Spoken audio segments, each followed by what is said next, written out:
गुरु ब्रह्म महिमा अलेख शरण। नमस्कार दर्शक वृंद, आपण मानंकु आजिर राशिफल कार्यक्रम मु एस कुमार स्वागत जनाऊँगी। प्रतिदिन निजर राशिफल जानिबा पाई गुरुकृपा यूट्यूब चैनल को सब्सक्राइब करंतु और पाखरे थिबा बेल आइकन को प्रेस करी ऑल नोटिफिकेशन ऑन करी दियंतु, जहा फलरे आमे जेतेबेले वीडियो अपलोड करिवो प्रथमे आपण वीडियो देखि पारिबे। आमर यही वीडियो रे आपण संपूर्ण पंचांग सहित मेष ठारू मीन पर्यंत 12 गोटी राशिर राशिफल विषय रे जानि पारिबे। वीडियो को दयाकरी शेष पर्यंत देखंतु। वीडियोटी भल लागिथिले वीडियो को लाइक करंतु एवं आपणक प्रियजन पाखु शेयर करी जणांतु। एबे आसंतु जानिबा आज दिनर संपूर्ण पंचांग विषय। आज 2025 मसीहा अप्रैल मास 7 तारिख सोमवार, दिल्ली शराब्द सन 1432 साल, स्वाधीन भारताब्द 78 वर्ष, महिमाद 198 वर्ष। उत्कल गजपति श्री श्री गजपति दिव्यसिंह देव महाराजांकर 68 अंक। सौरस्व चैत्र मास 25 दिन, चांद्रमते चैत्र शुक्ल पक्ष दशमी तिथि रात्रि 10 घंटा 56 मिनिट पर्यंत। आजिर सूर्योदय विरजा क्षेत्र को 5 घंटा 36 मिनिट मीन लग्न 2 दंड 58 लिता गते उदय। आजिर सूर्यास्त विरजा क्षेत्र को 5 घंटा 57 मिनिट कन्या लग्न 4 दंड 12 लिता गते अस्त। आज कर्कट चंद्र 60 दंड, पुष्या नक्षत्र दिवा 9 घंटा 54 मिनिट पर्यंत, एहापरे अश्लेषा नक्षत्र।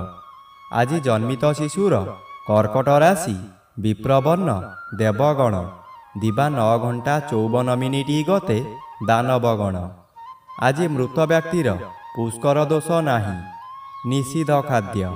आज कलम भोजन निषेध अटे। आजिर अमृत योग प्रातरु दिवा 6 घंटा 52 मिनिट मध्य, दिवा 10 घंटा 24 मिनिट गते 12 घंटा 48 मिनिट मध्य, संध्या 6 घंटा 45 मिनिट गते रात्रि 9 घंटा 9 मिनिट मध्य एवं रात्रि 11 घंटा 33 मिनिट गते 1 घंटा 57 मिनिट मध्य। आजिर महेन्द्र योग अपराह्न 3 घंटा 10 मिनिट गते 4 घंटा 46 मिनिट मध्य। आजिर काल बेला दिवा 7 घंटा 6 मिनिट गते 8 घंटा 40 मिनिट मध्य। आजिर बार बेला अपराह्न 3 घंटा 1 मिनिट गते 4 घंटा 35 मिनिट मध्य। आजिर काल रात्रि रात्रि 10 घंटा 8 मिनिट गते 10 घंटा 57 मिनिट मध्य। आजिर राहु काल सकाळ 7 घंटा 30 मिनिट ठारू पूर्वाह्न 9 घंटा मध्य। आजिर घात चंद्र नाही, दिवा 9 घंटा 54 मिनिट गते मीन राशिर घात नक्षत्र, बिछा राशिर घात तिथि, मिथुन राशिर घात बार।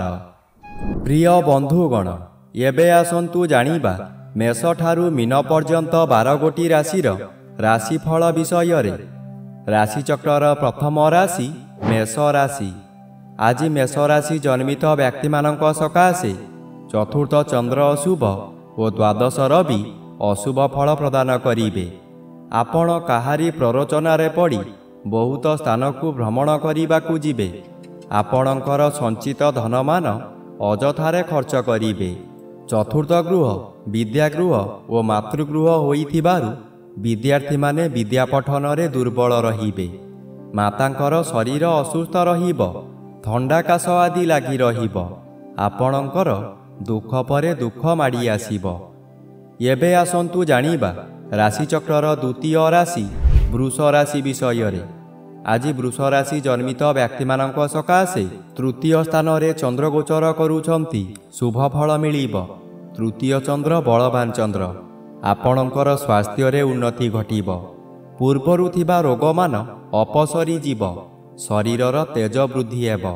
जेउ कार्य करिबाकू चाहिबे तहिरे सफलता लाभ करिवे। हठात आपणकर कौनसी ठारू शुभ खबर पाई मनर बल वृद्धि हेब। व्यवसाय ଅଧିକ ଲାଭବାନ ହେବେ। ଧନ ସଞ୍ଚୟ କରିବାର ଦିନଟିଏ। ଏବେ ଆସନ୍ତୁ ଜାଣିବା ରାଶିଚକ୍ରର ତୃତୀୟ ରାଶି ମିଥୁନ ରାଶି ବିଷୟରେ। ଆଜି ମିଥୁନ ରାଶି ଜନ୍ମିତ ବ୍ୟକ୍ତିମାନଙ୍କ ସକାଶେ ଦ୍ୱିତୀୟ ସ୍ଥାନରେ ଚନ୍ଦ୍ର ଗୋଚର କରୁଛନ୍ତି। ଶୁକ୍ଳପକ୍ଷରେ ଦ୍ୱିତୀୟ ଚନ୍ଦ୍ର ଆପଣଙ୍କୁ ଶୁଭ ଫଳମାନ ଦେବାର ପରିଲିଖିତ ହୁଏ। ଆପଣଙ୍କର ତେଜ ବୃଦ୍ଧି ହେବ।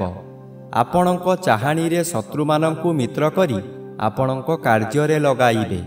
ସେହିମାନଙ୍କ ଦ୍ୱାରା ଧନ ଅର୍ଜନ କରି ଆପଣ ଧନୀ ହୋଇପାରନ୍ତି। ବନ୍ଧୁମାନଙ୍କ ଠାରୁ ବିଳମ୍ବରେ ହେଉ ପଛେ ଖୁସି ଖବର ପାଇ ଆନନ୍ଦିତ ହେବେ। ଆପଣ ଯେଉଁ କାର୍ଯ୍ୟ କରିବାକୁ ଚାହୁଁଛନ୍ତି ତାହା କେତେକାଂଶରେ ସଫଳ ହେବେ। ଏବେ ଆସନ୍ତୁ ଜାଣିବା ରାଶିଚକ୍ରର ଚତୁର୍ଥ ରାଶି କର୍କଟ ରାଶି ବିଷୟରେ। ଆଜି କର୍କଟ ରାଶି ଜନ୍ମିତ ବ୍ୟକ୍ତିମାନଙ୍କ ସକାଶେ ଶ୍ରୀଚନ୍ଦ୍ର ଗୋଚରରେ ଭ୍ରମଣ କରୁଥିବାରୁ କେତେକାଂଶରେ ଶୁଭ ଫଳ ମିଳିବ। ଘରକୁ କୌଣସି ଅତିଥି ଆଗମନ କରିପାରନ୍ତି। ଗୃହରେ ଖାଇବା ଧୁମଧାମ ହେବ। ନୂତନ ବସ୍ତ୍ର ଆଭୂଷଣ ବ୍ୟବହାର କରିବେ। ଯଦି କୌଣସି ସ୍ଥାନକୁ ଯାତ୍ରା କରିବାର ଅଛି ସ୍ଥଗିତ ରଖନ୍ତୁ। ଗଣ୍ଡଗୋଳ କାର୍ଯ୍ୟଠାରୁ ଦୂରେଇ ରୁହନ୍ତୁ। ଆଜି ଦିନରେ ଗୃହାରମ୍ଭ କିମ୍ବା ଗୃହ ପ୍ରତିଷ୍ଠା କରନ୍ତୁ ନାହିଁ। ଏହା କଲେ ଜୀବନ ସାରା କଳହ ଲାଗି ରହିବ। ଏବେ ଆସନ୍ତୁ ଜାଣିବା ରାଶିଚକ୍ରର ପଞ୍ଚମ ରାଶି ସିଂହ ରାଶି ବିଷୟରେ।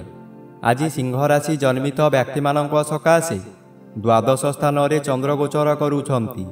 ଦ୍ୱାଦଶ ଚନ୍ଦ୍ର ସର୍ବଦା ଅଶୁଭ କରାଇବ। ମନରେ ଗ୍ଲାନି ବଢ଼ିଯିବ। ଆୟ କମିଯିବ। ଋଣ କାରବାରରେ ହାନି ଘଟିବ। ଅଯଥାରେ ବହୁ ସ୍ଥାନକୁ ଗମନ କରିବେ। ବହୁ ଅର୍ଥ ହାନି ହେବ। ପରିବାରରେ କଳହ ହେବ। ହାତ ପାଆନ୍ତାରେ ଥିବା ଅର୍ଥ ହାତରୁ ଖସିଯିବ। ଦ୍ୱାଦଶ ଚନ୍ଦ୍ର ଆପଣଙ୍କୁ ଅନ୍ଧ ଭଳି କାର୍ଯ୍ୟ କରାଇବ। ଆପଣ କାହାରି ଭଲ ଉପଦେଶକୁ ଗ୍ରହଣ ନ କରି ବହୁ ବିପଦରେ ପଡ଼ିବେ। ଏବେ ଆସନ୍ତୁ ଜାଣିବା ରାଶିଚକ୍ରର ଷଷ୍ଠ ରାଶି କନ୍ୟା ରାଶି ବିଷୟରେ।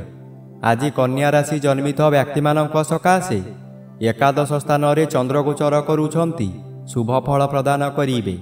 ପରିବାର ମଧ୍ୟରେ ସ୍ୱାଦିଷ୍ଟ ଭୋଜନ ପ୍ରସ୍ତୁତ କରିବା ସହିତ ଅତିଥି ବନ୍ଧୁମାନଙ୍କୁ ନିମନ୍ତ୍ରଣ କରି ଆପ୍ୟାୟିତ କରିବେ।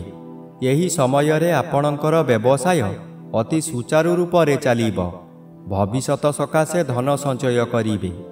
ଆପଣ ଯେଉଁ ବ୍ୟକ୍ତିଙ୍କୁ ଚାହୁଁଥିଲେ ଆଜି ତାଙ୍କ ସହିତ ସାକ୍ଷାତ ଆଲୋଚନା କରି ବହୁ ସଫଳତାର ପାହାଚ ଉତ୍ତୀର୍ଣ୍ଣ ହେବେ।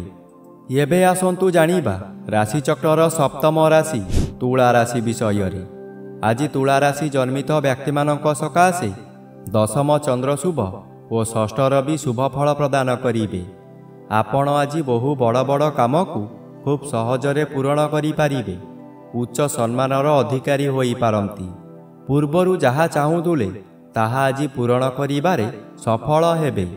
ବ୍ୟବହାରରେ ଆପଣଙ୍କର ପରିବର୍ତ୍ତନ ହୋଇ ବହୁ ବ୍ୟକ୍ତିଙ୍କର ପ୍ରିୟ ପାତ୍ର ହେବେ। ଆଜି ବିଭିନ୍ନ ଦିଗରୁ ପ୍ରଶଂସାର ସମ୍ବାଦମାନ ପାଇ ଆନନ୍ଦିତ ହେବେ। ଏବେ ଆସନ୍ତୁ ଜାଣିବା ରାଶିଚକ୍ରର ଅଷ୍ଟମ ରାଶି ବିଛା ରାଶି ବିଷୟରେ। ଆଜି ବିଛା ରାଶି ଜନ୍ମିତ ବ୍ୟକ୍ତିମାନଙ୍କ ସକାଶେ ନବମ ସ୍ଥାନରେ ଚନ୍ଦ୍ର ଗୋଚର କରୁଛନ୍ତି ଶୁଭ ଫଳ ପ୍ରଦାନ କରିବେ। ନବମ ଚନ୍ଦ୍ର ଶୁଭ କର୍ମ କରାଇବ।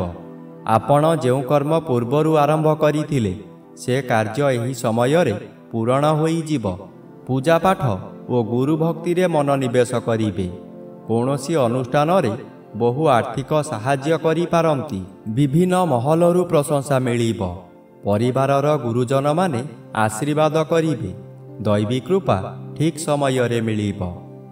ଏବେ ଆସନ୍ତୁ ଜାଣିବା ରାଶିଚକ୍ରର ନବମ ରାଶି ଧନୁ ରାଶି ବିଷୟରେ। ଆଜି ଧନୁ ରାଶି ଜନ୍ମିତ ବ୍ୟକ୍ତିମାନଙ୍କ ସକାଶେ ଅଷ୍ଟମ ସ୍ଥାନରେ ଚନ୍ଦ୍ର ଗୋଚର କରୁଛନ୍ତି ଅଶୁଭ ଫଳ ମିଳିବ। ଅଷ୍ଟମ ସ୍ଥାନ ଆୟୁ ସ୍ଥାନ ଓ ମାରକ ସ୍ଥାନ।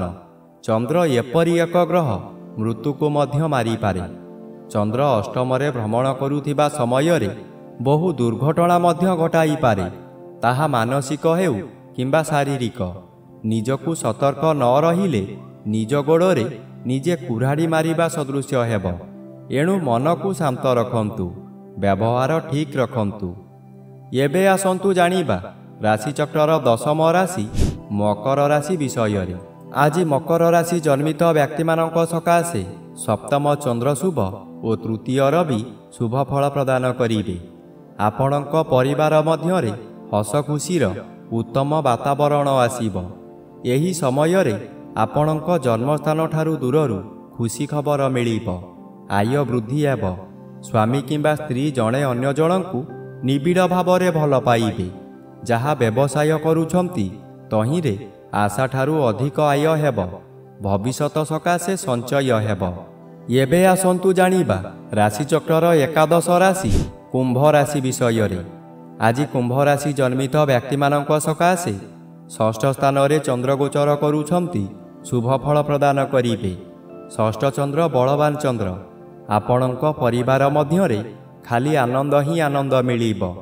ଯେଉଁ କାମରେ ହାତ ଦେବେ ତହିଁରେ ସଫଳତା ନିଶ୍ଚୟ ମିଳିବ। ପୂର୍ବରୁ ଆପଣ କରିଥିବା ଋଣ ଏହି ସମୟରେ ପରିଶୋଧ କରିପାରିବେ। ପାଖରେ ଅର୍ଥର ଅଭାବ ରହିବ ନାହିଁ। ଆପଣଙ୍କ ମନୋବଳ ବୃଦ୍ଧି ହେବ। ଆପଣ ଯାହା ଚାହିଁବେ ତାହା କରିପାରିବେ। ଆପଣଙ୍କୁ ଦେଖିଲା ମାତ୍ରେ ଶତ୍ରୁମାନେ ଆଜି ମିତ୍ରତା କରି ବସିବେ। ଏବେ ଆସନ୍ତୁ ଜାଣିବା ରାଶିଚକ୍ରର ଦ୍ୱାଦଶ ବା ଶେଷ ରାଶି ମୀନ ରାଶି ବିଷୟରେ।